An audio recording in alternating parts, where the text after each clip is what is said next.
Circle, maraming tatapusan kasi ito eh, kaya marami ding dumadaan dito. Hindi naman ganong traffic talaga dito. Magkakaroon lang ng traffic dito sa mga bandang Project 6, ano, kung papunta ka na sa circle, kung dadaan ka ng circle. So yun lang yung medyo traffic sa part. Ayun, okay. Kasi ganitong oras talagang okay naman yung takbo dito. Ganitong araw, Linggo at Sabado lang walang traffic dito. So sa mga rush hour talaga na bakbakan ng traffic dito. Sa mga regular din, no, na lahat halos may pasok.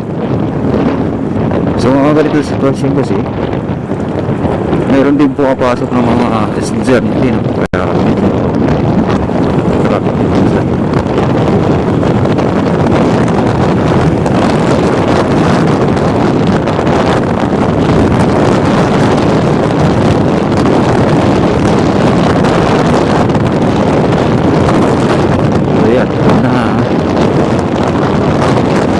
Saan tumatagos ito. Ito sa unahan ng konti, Tandasura na yung part na yun, mga tol. Tandasura Avenue. So pwede ka rin lumabas dyan, pupunta ng Mindanao Avenue, pupunta naman sa bayan, no, sa Quirino Highway. Basta alam mo lang yung mga pasikot-sikot, madali lang, shortcut, no?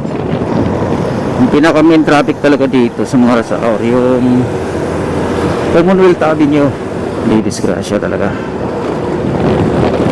Commonwealth Avenue.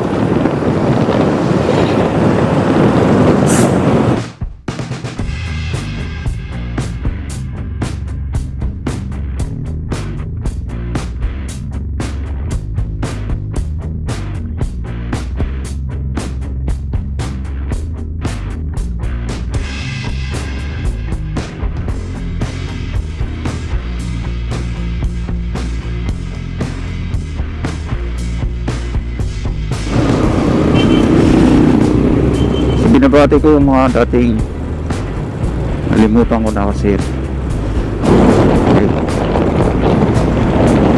So grabe naman to, so walang hanin. Tricycle pala.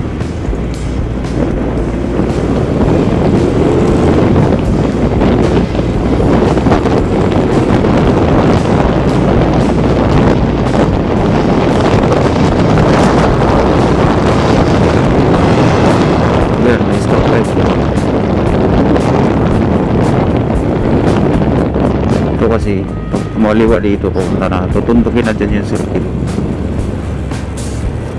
Quezon City Circle.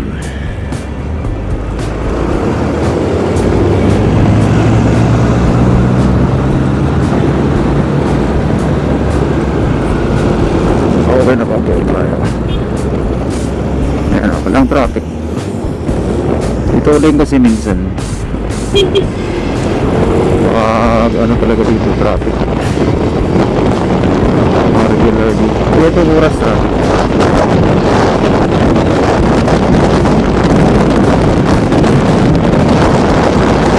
So hindi kaya dito kung saan. Kaya asahan natin dali ka lang natin sa trabaho.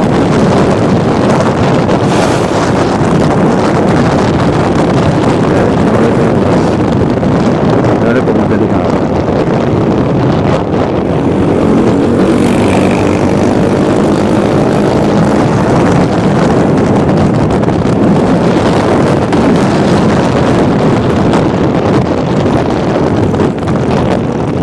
Kalat din po sa ayun. Ito yung Road 8, no? Sa Project 6 kasi itong lugar na to. Okay. Nagkaroon din tayo ng project yun dati sa mga Road 8 corner, no? Project 6. Ito nga itong lugar na to.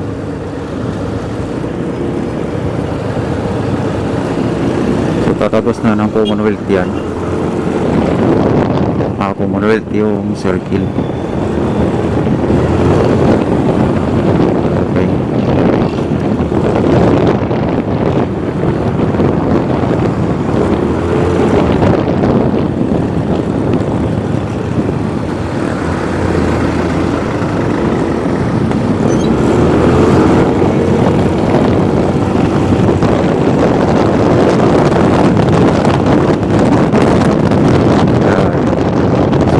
Minuto lang makakalabas ko na sa isang road, no? Sa isang kanto, no? Minuto lang nasa kapila ka na kanto. Ganun ka talagang bumiyay dito sa kanto. Sa baril lang tayo kumukuha dito ng video dahil hanggang araw kasi mahirapan tayo. Yan, yung circle na yan. So paikot tayo yung circle. Quezon West Avenue. Ayan o, ang luwag o. West Avenue, yung North Avenue, no? Papuntang SM North. Ayan o. Yan. Papuntang SM North. And then, kasunod yan, Quezon Ave. Paikot lang to, circle na to. Makikita dyan kung di makakakawin sa doon. Mga tindahan, marami ganyan sa bundok. Kaya sawa na ako dyan sa bundok. Sa mga ganyan itsura, mas maganda pa yung view. Okay. Ayan o, ganyan lang. Ayan, Esta Avenue. Pero dito ako dumadaan sa may Kalayaan para susunod sa malapit kasi dito. Parang shortcut dito sa Kalayaan. Quezon City mo yan. Ayan. Shortcut na kasi dito doon. Ayan, Kalayaan na Avenue. Posible sa lakas ng ayan.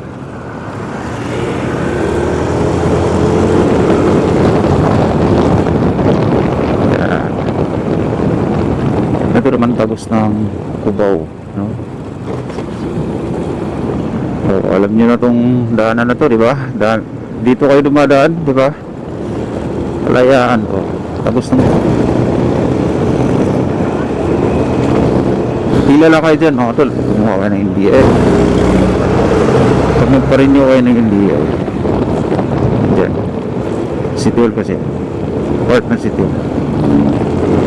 So, didiritso lang ako dito din.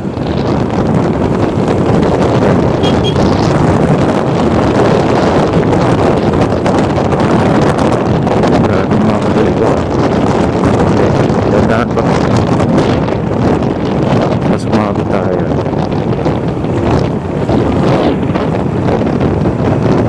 Sarap lang talaga magpatakbo ng mabilis pag ganito.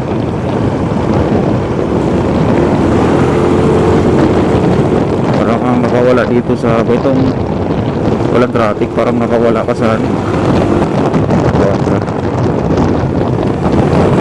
parang kabayo nakawala sa quadra. Ano yun? 70 lang yun, 70-80. Takbo natin.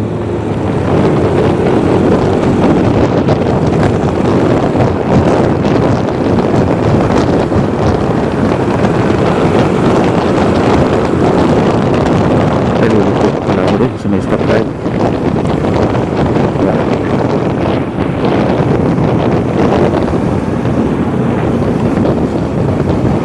Yan, ito tayo. Yun, no? Tamang-tama, nag-stop siya. Pero kayang-kaya pa yan, oh. Yan.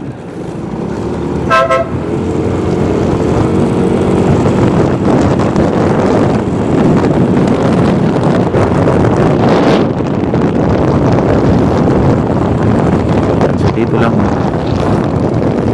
Tayo unang i-flex itong kanto dito. Sabi tayo nga tayo.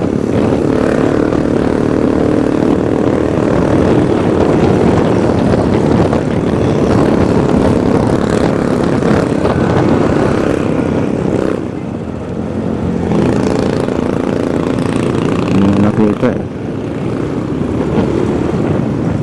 Yan.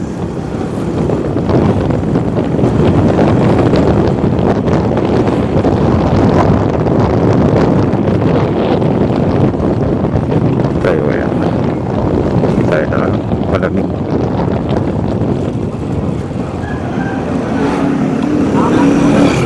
Okay.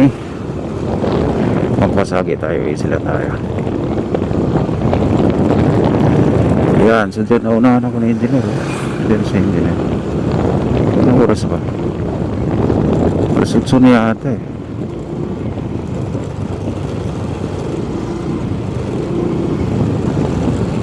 Ay, hindi pala so.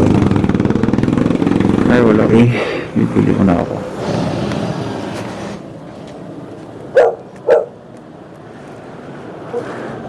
Walang tao dito po. Wala yun yan. Tulog pa sa pansita si ate.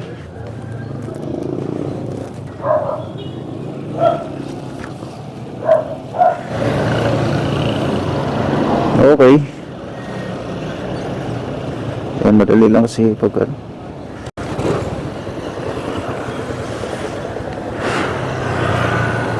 Sikip na kanto to. Minsan nagpa-traffic dito.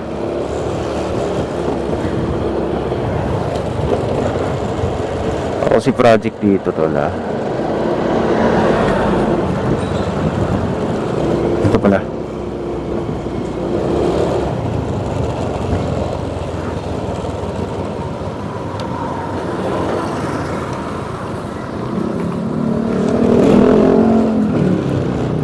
Ayan o.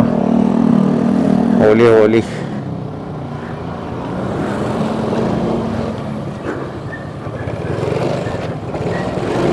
Aga mo, engineer.